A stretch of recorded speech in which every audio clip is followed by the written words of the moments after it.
अगली खबर बिहार के नवादा से। बिहार के नवादा में आरजेडी समर्थक की गाड़ी पर ताबड़तोड़ फायरिंग का मामला सामने आया है। आरोप है कि गाड़ी पर अज्ञात बदमाशों ने 10 राउंड फायरिंग की, जिसके निशान भी गाड़ी पर मौजूद हैं। तस्वीरें देखिए आप। फायरिंग में कार का शीशा टूट गया, जबकि गाड़ी के कई हिस्सों पर बुलेट के निशान साफ दिखाई दे रहे हैं। तस्वीरें हम आपको दिखा रहे हैं। वहीं इस वारदात के बाद आरजेडी के पूर्व विधायक कौशल यादव ने पुलिस को अल्टीमेटम दिया है कि अगर 15 दिन में अपराधी गिरफ्तार नहीं होते हैं तो फिर वो चक्का जाम कर देंगे। वारदात शनिवार को देर रात अंजाम दी गई थी। जिस गाड़ी को निशाना बनाया गया वो अवधेश महतो की है, जो कि आरजेडी के समर्थक है।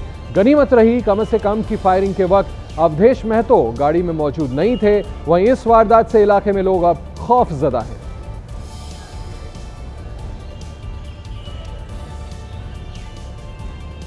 ये देखिए तस्वीरें आपकी आंख के सामने, कैसे गोलियां चलाई गई, जिससे कार का शीशा टूट गया। और ये गोलियों के निशान हम आपको लगातार तस्वीरों पर दिखा रहे हैं कि किस तरह से ताबड़तोड़ गोलियां चलाई गई। ये वो उस कार की तस्वीरें जो हम आपको दिखा रहे हैं, गोलियों के निशान सामने हैं।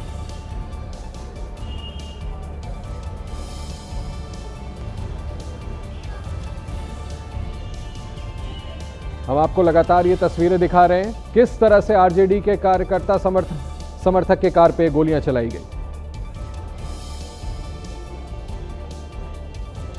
अब इस वक्त की बड़ी और ब्रेकिंग खबर प्रधानमंत्री मोदी पर कांग्रेस नेता राशिद अल्वी का विवादित बयान।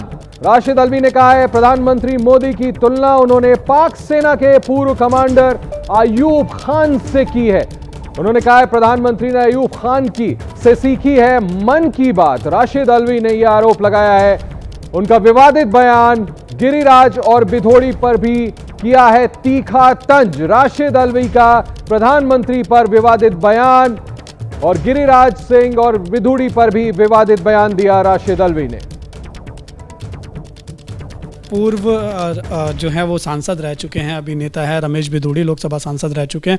वो भी बिहार पहुंचे हुए हैं, किशनगढ़। वहां पर उन्होंने एबीपी न्यूज़ से एक्सक्लूसिव बातचीत की और उस बातचीत के दौरान उन्होंने कहा कि राहुल गांधी पाकिस्तान की बोली बोलते हैं, जो पाकिस्तान चाहता है वो राहुल गांधी बोलते हैं।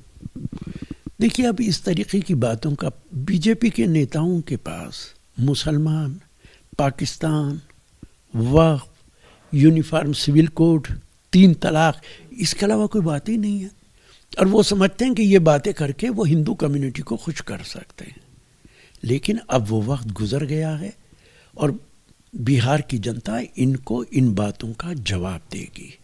राहुल गांधी उस दादी के पोते हैं जिन्होंने पाकिस्तान के 2 टुकड़े किए थे, और भारतीय जनता पार्टी के अंदर वो नेता मौजूद हैं जो बगैर बुलाए प्रोटोकॉल तोड़ के नवाज शरीफ की शादी में गए थे, उनके घर की शादी में नरेंद्र मोदी जी। अटल जी बस लेकर गए थे लाहौर के अंदर, और उनसे कहूँगा कि अटल जी का वो भाषण पढ़ें जो वहाँ के लाल किले के अंदर उन्होंने दिया था। उन्होंने कहा था कि मेरी बड़ी ख्वाहिश थी कि मैं लाहौर आऊँ और इस लाल किले के अंदर भाषण दूं। ये बीजेपी का कल्चर है। आज प्रधानमंत्री हर महीने मन की बात करते हैं। किससे सीखा है? पूरी दुनिया में अकेला अयूब खान था जो हर महीने मन की बात करता था, और मुझे लगता है मोदी जी ने भी उसी अयूब खान से मन की बात करना सीखा है। तो हम पे इल्ज़ाम लगाने से पहले जिनके घर शीशे के होते हैं वो दूसरों पर पत्थर नहीं मारा करते। प्रधानमंत्री नरेंद्र मोदी पर राशिद अल्वी की विवादित टिप्पणी। अब आपको दूसरी बड़ी खबर बताता हूं। दूसरे दौर के मतदान से पहले बुर्के पर फिर घमासान सामने आया है। गिरिराज सिंह का बयान आया है, बुर्के में होती है फर्जी वोटिंग। गिरिराज सिंह बीजेपी के बड़े नेता हैं, उन्होंने कहा है बुर्के में होती है फर्जी वोटिंग। गिरिराज सिंह का बयान। कुछ दिनों पहले भी उन्होंने इस तरह का बयान दिया था और अब गिरिराज सिंह की तरफ से फिर से यह बयान दिया गया है।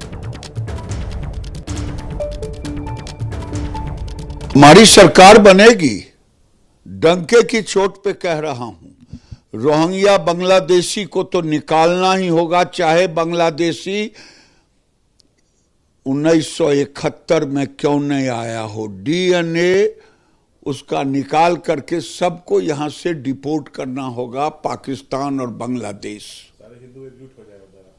हिंदू का मतलब नहीं है साहब, ये हिंदुओं का, भारतीयों का, बिहारियों का हक छीन रहा है। चाहे अस्पताल में हक हो, चाहे अनाज का हक हो, चाहे नौकरी का हक हो, चाहे रोजगार का हक हो, ये बांग्लादेशी, रोहिंग्या और ये आरजेडी के लोग, कांग्रेस के लोग इसे वोट बैंक बना रहे हैं। कोई आयूब खान कह रहा है तो कोई बुर्का। चलिए आगे बढ़ते हैं। कांग्रेस सांसद इमरान प्रतापगढ़ी ने भी एनडीए पर अब वापस हमला बोला है। प्रधानमंत्री मोदी और अमित शाह के बयान से लेकर असदुद्दीन ओवैसी तक सब पर तीखा प्रहार किया है इमरान प्रतापगढ़ी ने। साथ ही महागठबंधन सरकार बनने का दावा भी किया। इस वक्त मेरे साथ मौजूद हैं कांग्रेस के स्टार प्रचारक इमरान प्रतापगढ़ी। इमरान जी, सबसे पहले चरण का चुनाव जो मतदान हो चुका है, दूसरे चरण में कुछ घंटे बाकी हैं। केंद्रीय गृह मंत्री अमित शाह जब जो है यहाँ पर आए हैं इस सीमांचल वाले इलाके में, सबसे पहले उन्होंने कहा है घुसपैठियों को निकाल देंगे। जो भी घुसपैठी जिसका जो है एसआईआर में वोटर लिस्ट में नाम नहीं आया, उसको चिन्हित किया जाएगा, कार्रवाई की जाएगी। देखिए, भाजपा के चुनाव लड़ने की अंतिम जो सबसे बड़ी सीमा है वो यही है, घुसपैठी है। झारखंड में चुनाव हो रहा था तो घुसपैठियों को बाहर कर रहे थे, एक भी घुसपैठी आज तक देश के सामने रख नहीं सके।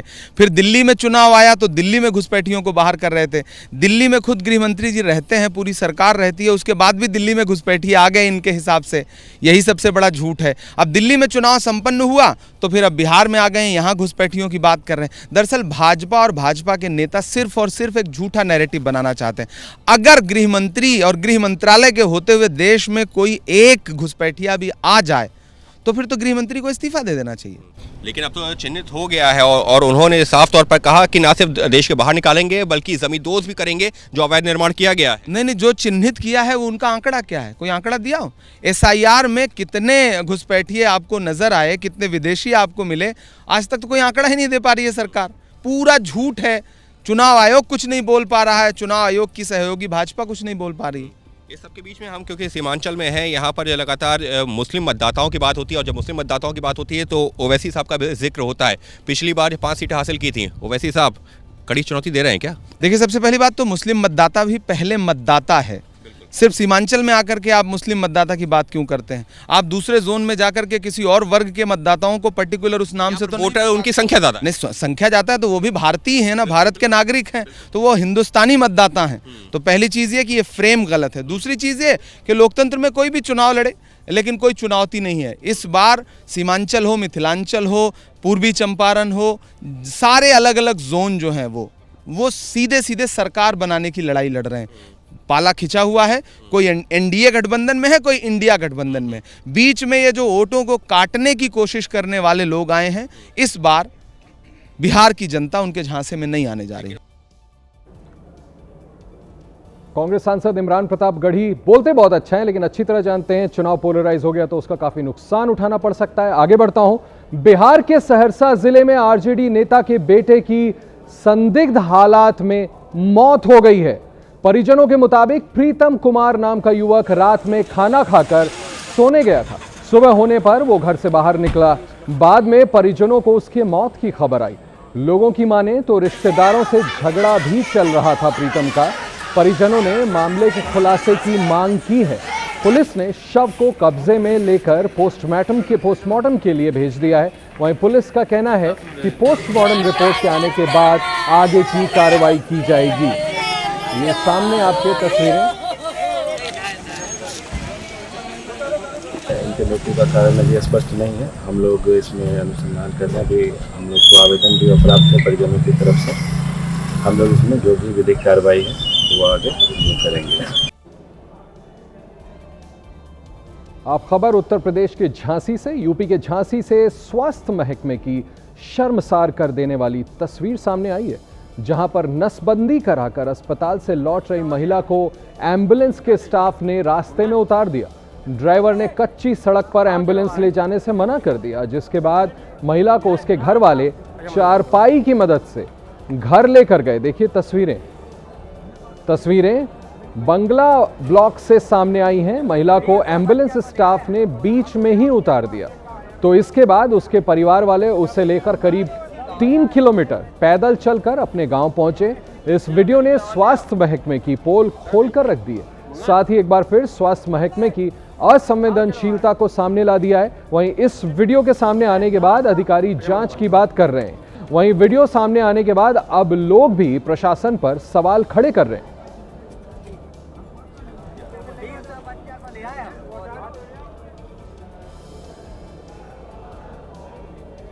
अब खबर जम्मू कश्मीर से बताता हूं। जम्मू कश्मीर के शोपियां में भी आतंक के खिलाफ पुलिस ने बड़ा अभियान चलाया है, जिसके तहत पुलिस की टीम ने आतंकियों के हिमायती लोगों पर एक्शन लिया और इसकी वजह से हड़कंप मचा दिखाई दे रहा है। दरअसल पुलिस ने यहां पर बड़े पैमाने पर सर्च ऑपरेशन चलाया। पुलिस के निशाने पर वो लोग थे जिनका आतंकियों से कनेक्शन रहा है और हाल ही में ये लोग यूएपीए के मामले में बेल पर बाहर आए हैं। ऑपरेशन का मकसद टेरर फंडिंग को लेकर सबूत जुटाना था, जिसके लिए पुलिस टीम के जवानों ने कई घरों में छापेमारी की और टेरर फंडिंग से जुड़े सबूत भी इकट्ठा किए। तस्वीरें आपके सामने जम्मू कश्मीर के शोपियां से, जहां पुलिस ने यह बड़ा एक्शन किया।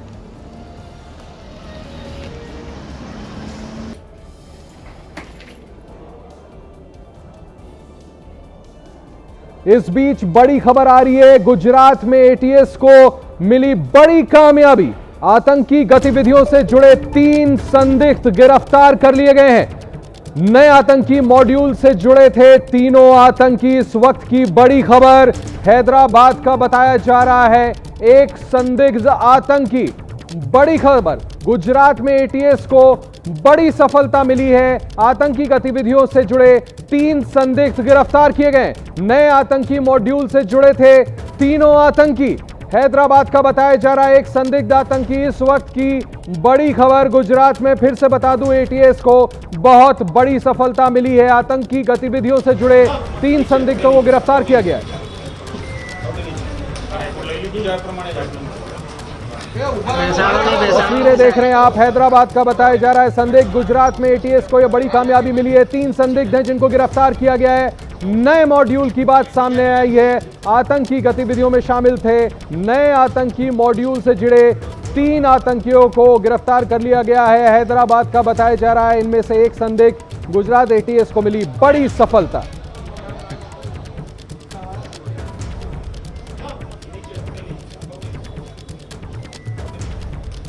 ये देखिए, हम आपको लगातार तस्वीरें दिखा रहे हैं हैदराबाद का। बजट से मैं आपको बता रहा हूं, बताया जा रहा है ये संदिग्ध। गुजरात में एटीएस को ये बड़ी कामयाबी मिली है। आतंकियों के खिलाफ कार्रवाई कर रही थी, एटीएस की टीमें लगी हुई थी। आतंकी गतिविधियों में जुड़े ये 3 आतंकी बताए जा रहे हैं जिनको गिरफ्तार किया गया है। नए मॉड्यूल से जुड़े ये आतंकी बताए जा रहे हैं। हैदराबाद का इन 3 में से एक बताया जा रहा आतंकी जिसको गुजरात एटीएस ने गिरफ्तार किया है। बहुत बड़ी सफलता मिली है। तस्वीरें हम आपको दिखा रहे हैं उन संदिग्धों की। इन 3 संदिग्धों में से एक संदिग्ध की तस्वीर हम आपको दिखा रहे हैं। एटीएस की गिरफ्त में अब ये संदिग्ध है जिस पर आतंकी मॉड्यूल में शामिल होने का बड़ा आरोप हैदराबाद का बताया जा रहा है। संदिग्ध आतंकी, 3 आतंकियों को गिरफ्तार किया गया है। संदिग्ध आतंकियों को ये देखिए दूसरी तस्वीर अब हम आपको दिखा रहे हैं। देखिए तीसरी तस्वीर, इन 3 संदिग्ध आतंकियों को गिरफ्तार किया गया है। पुलिस की गिरफ्त में है। अब बड़ी सफलता मिली है गुजरात एटीएस को। इस वक्त की बहुत बड़ी खबर है, बहुत बड़ी खबर। गुजरात में एटीएस को बहुत बड़ी सफलता मिली है। दोनों तरफ आप देखिए 3 संदिग्धों को जब पुलिस अपने गिरफ्त में लेती है उस वक्त की तस्वीर, और दूसरी तरफ हम आपको दिखा रहे हैं उन तीनों संदिग्धों की एक एक करके तस्वीर, जिन लोगों पर यह आरोप है सुरक्षा एजेंसियों ने इनको एटीएस ने कैसे गुजरात में गिरफ्तार किया है। ये 3 आतंकी गतिविधियों में शामिल पाए गए थे। नए आतंकी मॉड्यूल की जानकारी मिली थी एटीएस को, जिसके बाद दबिश की गई, टीमें लगी और उसके बाद इतनी बड़ी कामयाबी मिली है गुजरात एटीएस को। एक आतंकी इसमें से हैदराबाद का बताया जा रहा है। तीनों की तस्वीर हम आपको एक एक करके दिखा रहे हैं। दूसरी तरफ मैंने जैसा आपको कहा, जब वो हिरासत में लिए गए इन 3 संदिग्धों की, तब की तस्वीर, और ये देखें उनके पास से जो कुछ भी जब्त हुआ है वो सामने आपके यहाँ पर पेन ड्राइव्स नजर आ रहे हैं और बाकी सबूत जो वहाँ पर इकट्ठा हुए हैं, जिसके आधार पर ये एस्टैब्लिश हुआ है कि ये तीनों आतंकी गतिविधियों में शामिल थे। बड़ी कामयाबी मिली है गुजरात एटीएस को। अब कानून आगे अपना काम करेगा, अदालत इसको देखेगी और फिर उसके बाद मुकर्रर होगी इनकी सज़ा। गुजरात में एटीएस को बड़ी सफलता। इस वक्त की बड़ी खबर एबीपी न्यूज पर। आतंकी गतिविधियों में देखिए 3 तस्वीरें। एक तरफ जो सामान उनके पास से जो जब्त हुआ है उसकी तस्वीर, बीच में हम आपको तस्वीर दिखा रहे हैं उन संदिग्धों की जिनको गुजरात एटीएस ने अपने गिरफ्त में अब ले लिया है। तीसरी तस्वीर आप देखें जब इन्हें गिरफ्त में लिया गया और सामने पेश किया गया तब की इन 3 संदिग्धों की तस्वीर। जिस तरह का टिप ऑफ मिला था उसके बाद एटीएस ने यह बड़ी कार्रवाई की है।